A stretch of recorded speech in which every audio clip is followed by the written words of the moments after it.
오늘을 사랑하는 묵상 시간입니다. 오늘 본문 말씀 사무엘하 18장 1절부터 18절까지의 말씀 중에 15절의 말씀 함께 읽어드립니다. 요압의 무기를 든 청년 10명이 압살론을 애워싸고 쳐 죽이니라.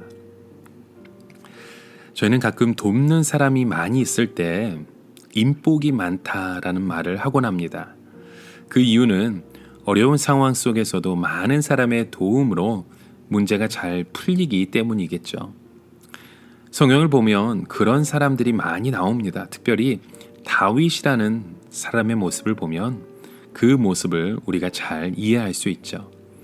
다윗은 어디를 가는지 따르는 사람이 많았고 돕는 손길이 많았습니다. 그런데 자세히 보면 그렇게 돕는 손길이 많았던 것은 다윗이 하나님 앞에 합한 자로 인정을 받았고 하나님께서 그를 도왔기 때문입니다. 따라서 우리가 우리의 인생을 살아가는 것 같지만 하나님의 도우심이 있어야 한다는 것을 깨달아야 합니다. 앞서도 우리가 다윗의 돕는 사람들의 있음을 살펴보았지만 오늘 말씀에도 보면 돕는 손길을 통해 압살론의 반역을 물리치고 승리하는 모습을 우리는 보게 됩니다. 이런 말씀을 통해 하나님 앞에 우리가 합당한 삶을 살아갈 수 있는 그런 귀한 믿음의 모습이 고백되길 간절히 소망합니다.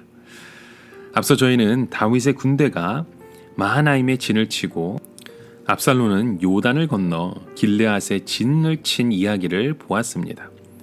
이에 다윗은 전열을 정비하면서 군대를 개수하고 군사 지도자를 임명하게 됩니다. 다윗이 이 반란에서 승리를 할 수 있었던 이유는 먼저 뛰어난 용병술이 그와 함께했기 때문이었죠. 2절의 말씀에 보면 3분의 1은 요압의 휘하에, 3분의 1은 아비새의 휘하에, 그리고 3분의 1은 이때의 휘하에 두는 전략을 짰습니다. 그리고 다윗도 함께 출전을 합니다. 또한 다윗을 중심으로 자기의 생명을 아끼지 않고 싸울 것을 결의한 군사들이 단합된 힘을 보여주고 있는 것을 보게 됩니다. 3절 말씀에 보면 함께 출정하겠다는 왕에게 백성들은 우리가 절반이나 죽을지라도 우리에게 마음을 쓰지 아니할 터이라 왕은 우리 10,000명보다 중하시오니 왕은 성읍에 계시다가 우리를 도우심이 좋으이다 라는 간청을 합니다. 이렇게 죽음에 대한 각오를 단합한 그 힘이 그들의 삶을 승리로 이끌어 줄 수 있었던 것이죠. 이런 고백 때문에 다윗의 군대는 압살론의 군대를 대파합니다. 이어서 압살론은 노새를 타고 도망하게 되었죠. 그런데 문제는 그렇게 화려해 보였던 압살론의 머리가 마치 사슴뿔이 가스의 덤불에 걸리듯 상수리 나무에 걸리고 말았다는 것입니다. 그 걸린 사이에 노새는 빠져나오고 압살론은 허공에 매달리게 되었습니다. 이를 본 군사가 요압에게 보고를 하고 왜 죽이지 않았냐는 질문에 나는 왕의 아들에게 손을 대지 아니하겠다는 답을 합니다. 그리고 왕이 당신과 아비새와 이때에게 누구든지 젊은 압살론을 해하지 말라고 하셨다는 그 말을 고백하죠. 아마도 이 병사도 요압의 그 간사한 성품을 잘 알고 있는 듯 합니다. 한 병사의 지혜로운 그 말은 칭찬을 받아 마땅합니다. 그럼에도 요압은 지체할 수 없다고 말하면서 압살론을 죽이게 됩니다. 이는 다윗의 말을 거역한 행위였습니다. 어찌됐든 요압의 손에 압살론이 처형당하고 말았습니다. 이렇게 됨으로써 그 반란이 종식되고 말았습니다. 그 반역자의 최후는 비참했지만 더욱 안타까운 것은 그의 시신마저 처참하게 취급되었다는 것입니다.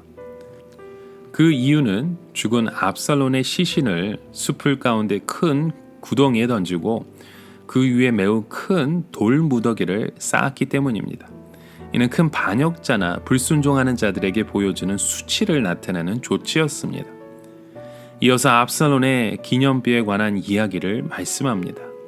이것은 아마 살아생전 스스로 자신의 명성을 오고 가는 세대에 알리고자 했던 기념비를 말하는 듯합니다.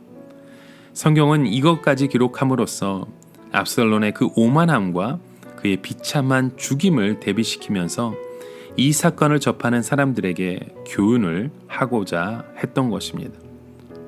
여러분, 오늘을 살아가는 우리의 모습 또한 우리의 그 오만함의 최후, 교만함의 최후가 어떠한 결과를 가져오게 되는지 분명히 깨달아야 합니다. 분명한 것은 하나님의 질서에 순응하느냐, 겸손하게 살아가고 있느냐, 그 문제인 것입니다. 오늘도 우리의 믿음의 그 모습을 바라보며 하나님의 그 질서에 순응하는 믿음의 고백을 힘써 하시길 주님의 이름으로 간절히 축원합니다. 오늘을 살아가며 한 가지 묵상의 질문을 드립니다. 하나님께서 돕는 사람의 손길이 있도록 겸손한 삶을 여러분 살아가고 있으신지요? 사람과 맺은 그 약속을 우리의 임의대로 깨뜨리는 그런 태도는 없으신지요? 오늘 그 믿음의 고백들이 우리 삶 가운데 끊임없이 이루어지고 행해지길 주님의 이름으로 간절히 축원합니다. 함께 기도합니다. 하나님 아버지, 오늘도 우리의 삶의 그 여정 가운데 겸손하게 주의 말씀을 바라보기 원합니다. 하나님과의 그 약속을 다시금 기억하며 주의 말씀에 또 하나님의 그 질서에 순응하는 그런 믿음의 고백들이 우리의 삶 가운데 이루어지게 하여 주시옵소서. 예수 그리스도의 이름으로 간절히 기도드립니다. 아멘.